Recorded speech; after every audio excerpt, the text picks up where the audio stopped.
Muhammedun beşerun ve leyse kel beşeri. Bel huve kel yakuti beynel haceri diyor. Beşer, beşer gibi değil. Belki o taşlar arasındaki bir yakut gibidir. Muhammedun seyyidul kevneyni vel ferikeyni ve thakaleyni min urbin ve min hacem. Bütün dünya ahiretin, ins ve cinnin, Arap'ın, Acem'in, herkesin efendisi. Bu da Kaside-i Bürde'de. Huvel habibullezî turca şefaatuhu. Her meselede şefaat ümid edilir. Öyle bir sevgili o. Likulli hevlin minel ehvâli muktahimi. İnsanı kırıp geçiren, iki büklüm yapan, kahreden, en korkunç belalar karşısında o kurtarıcı bir şeydir. Sera. Siyanet serasıdır. Üstadın bir yerde değerlendirdiği yine ona ait bir şey. Onun mucizatı zikredildiği yerde لَوْ نَاسَبَتْ قَدْرَهُ آيَاتُ عِذَمَا اَحْيَسْمُ هِينَ يُدْعَ دَارِ سَرِّمَمِ.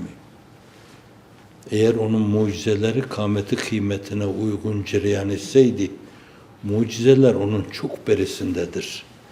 Ayın iki şak olması, parmaklarından şakır şakır suyun akması, birkaç lokma ekmeğin bir ordunun karnını doyurması, bir kuzunun 300 insanın karnını doyurması, bir matara suyla 100 insanın abdest alması, onun mucizeleri. Bu mucizeler onun büyüklüğünü aksettirmez diyor. Evet, eğer onun büyüklüğüne göre mucizesi olsaydı, namı celili Muhammed sallallahu aleyhi ve sellem ölüler üzerine okunduğunda ölülerin hepsi dirili verirlerdi. Mezardakiler kalkar yürürlerdi diyor.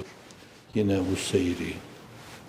Sonunda diyor ki, en son bürdenin sonunda, ey nefis diyor, böyle kaygınlığından, düştüğünden, zelle yaşadığından dolayı çok büyük olsa bile zinhar ümitsizliğe düşme. Ya nefsu la takneti min zelletin azimet. İnnel kebaire fil gufrani kellememi.